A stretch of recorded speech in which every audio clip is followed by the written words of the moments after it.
அடியேன் ஸ்ரீமதே ராமானுஜாய நமக. சர்வகுருப்பியோ நமக. இன்று மார்கழி 22வது நாள். கோதை பிறந்தவோர் கோவிந்தன் வாழுமோர், சோதி மணிமாடன் தோன்றுமோர், நீதியா நல்லபத்தர் வாழுமோர், நான் நரைகள் ஓதுமோர், ஸ்ரீவில்லிபுத்தூர் வேதக்கோனூர், பாதகங்கள் தீர்க்கும் பரமநடி காட்டும், வேதமனைத்துக்கும் வித்தாகும், கோதை தமிழ் ஐயைந்தும் ஐந்தும் அறியாத மானிடரே, ஐயம் சுமப்பதும் அம்பு. ஆண்டாள் திருவடிகளே சரணம். இன்றைய பாசுரத்தில் கண்ணனுடைய திருவிழி பார்வை தங்கள் மேல் விழ வேண்டும் என்று பெண்கள் பிரார்த்திக்கிறார்கள். பாசுரம்: அங்கன்மா ஞாலத்தரசர் அபிமான பங்கமாய் வந்து நின் பள்ளி கட்டிற்கீழே, சங்கம் இருப்பார் போல் வந்து தலை பெய்தோம், கிங்கினி வாய் செய்த தாமரை பூ போலே, செங்கன் சிறு சிறிதே எம்மேல் விழியாவோ, திங்களும் ஆதி தேனும் எழுந்தாற்போல், அங்கன் இரண்டும் கொண்டு எங்கள் மேல் நோக்குதியேல், எங்கள் மேல் சாபம் இழிந்தேலோர் எம்பாவாய். ஆண்டாள் திருவடிகளே சரணம். கண்கள், கடாட்சிக்கிற கண்கள் பகவானுடையது. திங்களும் ஆதியத்தினும் எழுந்தாற்போல், ஒரே சமயத்தில் சூரியனும் சந்திரனும் உதிப்பதை போன்ற விழிகள் உன்னுடைய விழிகள் என்கிறாள் ஆண்டாள். இயற்கையில் இது சாத்தியமா என்றால் சாத்தியம் கிடையாது. ஆனால் ஆண்டாள் அவ்வாறு ஆசைப்படுகிறாளாம், அவ்வாறு அனுபவிக்கிறதுக்காக ஆசைப்படுகிறாள். பிரம்மா முதல் கொண்டு எல்லா தேவதைகளையும் துன்பத்தை நீதான் போக்குகிறாய். அடியேன் ஸ்ரீமதே ராமானுஜாய நமக. சர்வகுருபியோ நமக. இன்று மார்கழி 22வது நாள். கோதை பிறந்தவோர் கோவிந்தன் வாழுமோர், சோதி மணிமாடன் தோன்றுமோர், நிதியார் நல்லபத்தர் வாழுமோர், நான்மேல்கள் ஓதுமோர், ஸ்ரீவில்லிபுத்தூர் வேதக்கோனூர், பாதகங்கள் தீர்க்கும் பரமநடி காட்டும், வேதம் அனைத்துக்கும் வித்தாகும், கோதை தமிழ் ஐயைந்தும் ஐந்தும் அறியாத மானிடரை வையம் சுமப்பதும் அம்பு.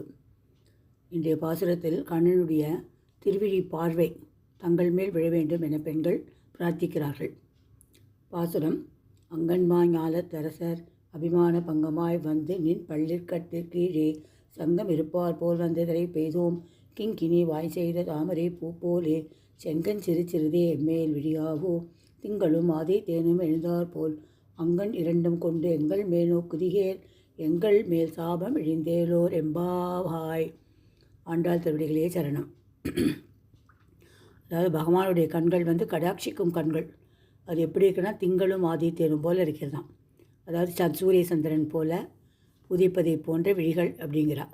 ஆனால் இயற்கைக்கு இது முரம்பானது, சாத்தியம் கிடையாது. இரண்டும் ஒரே சமயத்தில் நமக்கு சூரியனும் சந்திரனும் கிடைக்காது. ஆனால் ஆண்டாள் அவ்வாறு அனுபவிக்கணும் ஆசைப்படுகிறாளாம். அதனால் தான் திங்களும் ஆதியத்திலும் எழுந்தாற்போல் என்று சொல்கிறாள். பிரம்மா முதற்கொண்டு எல்லா தேவதைகளின் துன்பத்தை நீதான் போக்குகிறாய். கர்வம் கொண்ட மன்னர்கள் தங்களை காப்பாற்றிக் கொள்ள சக்தி இல்லாமல் பணிவுடன் உன் அருள் வேண்டும் என்று உன் சிம்மாசனத்தின் கீழேயே, படுக்கையறை வெளியேயே கூட்டம் கூட்டமாக இருக்கிறார்கள். அதே போலவே சிறுவர்களான நாங்களும் கர்வமில்லாமல் போக்கற்று வந்தோம். எங்கள் மேல் உள்ள சாபத்தை நீங்கள் தீர்க்க வேண்டும் என்று பிரார்த்திக்கிறார்கள். எங்கள் மேல் சாபம் இழிந்தேலோர் எம்பாவாய். எப்படின்னா, உன்னுடைய ஆதித்தேனும் திங்களும் போல உள்ளாங்க அங்கண் இரண்டும், அந்த அழகிய இரண்டு கண்களும் எங்கள் மேல் நோக்குதியே. பகவான் நம்மளை பார்த்தாலே, பெருமாளை போய் நம்ம சேவிக்கச்சே அந்த கண்களையே நம்ம பார்க்கணுமா. அந்த கண்களை இப்படி பார்த்து கொண்டே இருந்தாலே கடாட்சிட்டுருவானாமா. வா, நான் உனக்கு எல்லாம் செய்கிறேன் அப்படிங்கிற அர்த்தத்தில் கடாட்சிப்பானா. கண்ணாலேயே அவன் கடாட்சி வித்துருவான், வேண்டியதை செய்து முடிப்பான் என்று பெரியோர்கள்லாம் சொல்கிறார்கள்.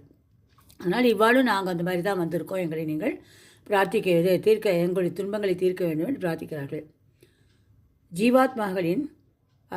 ஜீவாத்மாக்கள் அறியாமையாக இருக்கிறார்கள். அதாவது அவளுக்கு உடல் வேறு ஆத்மா வேறு நினைத்து கொண்டிருக்கிறார்கள். உடல் வேறு ஆத்மா வேறு என்று இருக்க வேண்டும். அது இல்லாமல் உடலும் ஆத்மாவும் ஒன்றே தான் என்று அவர்கள் அறியாமையினால் இருக்கிறார்கள். இவர்கள் நாங்களான தெரிந்து கொண்டு வந்துவிட்டோம். எங்களுக்கு உடல் வேறு ஜீவாத்மா வேறு என்று தெரிந்து கொண்டு வந்திருக்கிறோம். அதனால் கட்டாயமாக அப்படி சொல்லிவிட்டு எங்களுக்கு அதனால் நீங்கள் உன்னுடைய சாபத்தை, என் மேல் உள்ள சாபத்தை நீங்கள் போக்க வேண்டும் என்று பகவானை கேட்கிறார்கள். எப்படி இவளுக்கு தெரியும்னா, இவர் கட்டாயமாக ஒரு ஆச்சாரியனை பற்றியிருப்பார்கள். ஆண்டாள் தான் கூட கூட்டுன்னு வர, கட்டாயமாக ஆச்சாரியனை காட்டி கொடுத்து அந்த ஆச்சாரியன்கிட்ட எல்லாம் கேட்டிருப்பார்கள். அதனால தான் அவள் என்ன சொல்கிறான்னா, எங்கள் மேல் சாபம் இழிந்தேலோ என்று கேட்கிறார்கள். அவ்வாறு நாமும் ரகசியார்த்தங்களை தெரிந்து கொள்ள வேண்டும், ஆச்சாரியனை அணுக வேண்டும். அந்த வகையில் இன்று பிள்ளைலோகாச்சாரியார் அவர்தான் ஸ்ரீவர்ஷ்ண பூஷணம், மூச்சுப்படி என்ற பிரசித்தி பெற்ற கிரந்தங்களை அருளியவர். அவருடைய வரலாற்றை சிறிது பார்க்கலாம்.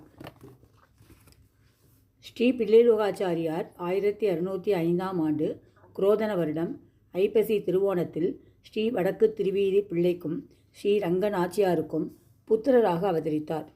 இவர் அவதரித்த ஸ்தலம் ஸ்ரீரங்கம். ஸ்ரீவத்ச கோத்திரம் முடும்பை நம்பி வம்சத்தை சேர்ந்தவர்கள். கிபி 1167 அவதரித்த வடக்கு திருவீதி பிள்ளை 35 வருடங்களுக்கும் மேலாக மனைவுடன் கூடியிருந்து இல்லறம் நடத்துவதில் நாட்டமில்லாமல் இருந்தாராம். அதனால் வடக்கு திருவீதி பிள்ளையின் தாயார் என்ன பண்ணுறா, ஆச்சாரிய நம்பிள்ளையிடம் போய் தன் பிள்ளையுடைய வைராகிய நிலையை பற்றி எடுத்துரைத்து வம்சம் தழைக்க ஆசி வழங்க வேண்டும் என்று கேட்டுக்கொள்கிறார். உடனே நம்பிள்ளையும் வடக்கு திருவீதி பிள்ளையும் அவர் மனைவி ஸ்ரீரங்க நாச்சியாரையும் வரவழைத்து குளிர கடாட்சித்து குழந்தை பெருக்க ஆசி வழங்கினார். அதன் பயனாக பிறந்த குழந்தைக்கு நம்பிள்ளையின் பட்டப்பெயரான லோகாச்சாரியன் என்ற பெயரிட்டு பிள்ளை என்ற அடைமொழியும் சேர்த்து பிள்ளை லோகாச்சாரியான் என்று பெற்றோர்கள் அழைக்கலானார்கள். மணவாள மாமனிகளும் உபதேச ரத்னமாலையில் வெளியிட்டுள்ளார் இந்த இவருடைய அவதாரத்தை பற்றி. இவர் பஞ்சசம்ஸ்காரம் தம் திருத்தகப்பனாரிடமே பெற்றார். வாழ்க்கை முழுவதும் நைஷ்டிக பிரம்மச்சாரியாகவே இருந்துவிட்டார். தன் தகப்பனாரிடம் திருவாய்மொழி முதலான திவ்ய பிரபந்தங்கள், ஈடு முதலான வியாக்கியானங்கள், ஸ்ரீபாஷாதி கிரந்தங்களை கேட்டார். இவர் 47 வயது வரை நம்பிள்ளை இடத்திலும் 58 வயது வரை வடக்கு திருவீதி பிள்ளையிடமும் அர்த்த விசேஷங்களை கேட்டறிந்ததால் பரந்த ஞானம் பெற்று தம்முடைய சிஷியர்களுக்கு சமப்பிரதாய ரகசியார்த்தங்களை காலட்சேபரூபமாக சொல்லி வந்தார். ஆச்சாரியர்களை பொதுவாக நம்ம இருவகைக்கால் சொல்லப்படுகிறார்கள். அனுவருத்தி பிரசன்னாச்சாரியர்கள், கிருபா மாத்திர பிரசன்னாச்சாரியர்கள் என்று. அது சிஷ்யர்கள் பலமுறை விரும்பி விரும்பி கேட்ட பிறகு இறங்கி அனுகரிப்பார்கள், அனுவருத்தி பிரசன்னாச்சாரியர்கள். ஆனால் பாரில் ஆசையுடையோருக்கெல்லாம் அனுகரிப்பவர்கள் கிருபா மாத்திர பிரசன்னாச்சாரியர்கள். யாருக்கெல்லாம் ஆசை இருக்கோ நாங்கள் கற்றுக்கிறோன்னு சொல்லுவாருக்கெல்லாம் ஆச்சாரியர்கள் அவர்கள் கற்றுக் கொடுத்து விடுவார்கள். அவர் தான் கிருபா மாத்திர பிரசன்னாச்சாரியர்கள் ஆவார்கள். அந்த கோஷ்டியில் எம்பெருமானார் தான் முதல் கிருபா மாத்திர பிரசன்னாச்சாரியார். அதே முறையில் பிள்ளைலோகாச்சாரியும் ஒரு சிறந்த கிருபா மாத்திர பிரசன்னாச்சாரியர் ஆவார். இவர் இயற்றிய நூல்கள் யாத்ரிச்சிக்கப்படி, முமுட்சுப்படி, சியப்பதிப்படி, பரந்தப்படி, தனித்வயம், தனி சரமம், தனி பிரணவம், சாரசங்கிரகம், தத்வத்ரயம், தத்வசேகரம், அர்த்தபஞ்சகம், அர்ச்சராதி, பிரமேய சேகரம், சம்சார சாம்ராஜ்யம், நவரத்ன மாலை, நவவித சம்பந்தம், பிரபன்ன பரித்ராணம், ஸ்ரீவச்சன பூஷணம் என்று 18 கிரந்தங்களும், இதை தவிர தத்துவ விவேகம் 4 வார்த்தை ஆகிய 2 நூல்களும் இவர் ஏற்றவை என்று தெரிய வந்துள்ளது. இவரை காஞ்சி தேவ பெருமாளின் அவதாரம் என்று கூட சொல்வார்களாம். எப்படின்னா, ஸ்ரீவச்சன பூஷத்தை இயற்றுவதற்கு முன் நிகழ்ந்த சம்பவம். மணப்பாக்கம் என்ற ஒரு ஊர் காஞ்சிபுரம் பக்கத்தில் உள்ளது. காஞ்சி வரதராஜர் தம்முடைய நிர்கேது கிருப்பையாலே மணப்பாக்கத்து இருப்பார் ஒரு நம்பியாரே விசேஷ கடாட்சம் பண்ணி அருளி சில சம்பிரதாய அர்த்த விசேஷங்களை தாமே ஸ்வப்ன முகேன அருளி செய்து, அதாவது ஸ்வப்னத்தில் சொன்னாராம் அவருக்கு, நீர் போய் 2 ஆற்றுக்கு நடுவே வர்த்தியும், இன்னமும் உமக்கு இவ்வர்த்தங்களை எல்லாம் விசதமாக நாம் அங்கே சொல்கிறோம் என்று தெரிவித்தாராம். அதாவது இவரை போய் இந்த 2 ஆற்றுக்கு நடுவில்னா எங்கள் ஸ்ரீரங்கம், அங்கே போயிட்டு இந்த அர்த்தத்தையெல்லாம் இன்னும் கொஞ்சம் நல்லா தெரிஞ்சுக்கோ, நானே அங்கே சொல்லுவேன் அப்படின்னு காஞ்சி பெருமாள் ஸ்வப்னத்தில் சொன்னாராம். இவரும் உடனே ஸ்ரீரங்கம் பெருமாளை சேவித்து கொண்டு இருந்தார். பேரூராளர் தனக்கு அருளி செய்த ரகசியார்த்தங்களை சிந்தித்து கொண்டு காட்டு அழகிய சிங்கர் சன்னதியில் வசித்து வந்தார். ஒரு நாள் பிள்ளைலோகாச்சாரியார் தன்னுடைய சிஷ்யர்களை அழைத்து கொண்டு காட்டு அழகிய சிங்கர் சன்னதியில் ஏகாந்தமான இடத்திலே அவர்களுக்கு ரகசியார்த்தங்களை அருளி செய்து கொண்டிருந்தார். அப்பொழுது மணப்பாக்கத்து நம்பி ஒதுங்கியிருந்து அந்த அர்த்த விசேஷங்களை கேட்டாராம். அவை காஞ்சி பேருளாளர் தமக்கு உபதேசித்த அந்த அர்த்த விசேஷங்களாக இருந்ததால் உள்ளே இருந்து வெளியே வந்து லோகாச்சாரியன் பாதங்களிலே விழுந்து அவரோ நீர் என்று கேட்டாராம். ஏன்னா அவர் சொன்னதெல்லாம் அப்படியே பெருமாள் சொன்ன மாதிரியே இருந்துதான். அதனால் பெருமாளே தான் நீங்கள் அப்படிங்கிற அர்த்தத்தில் நீங்கள் அவர்தானோ என்று கேட்டாராம். மணப்பாக்கத்து நம்பி காஞ்சி பேருளாளர் தனக்கு ஸ்வப்னத்தில் சொன்ன விஷயங்களை எடுத்துரைத்தார். இதை கேட்டு பிள்ளைலோகாச்சாரியர் அவரையும் சிஷ்யராக ஏற்று அர்த்த விசேஷங்கள் எல்லாம் சொல்லி வந்தார்.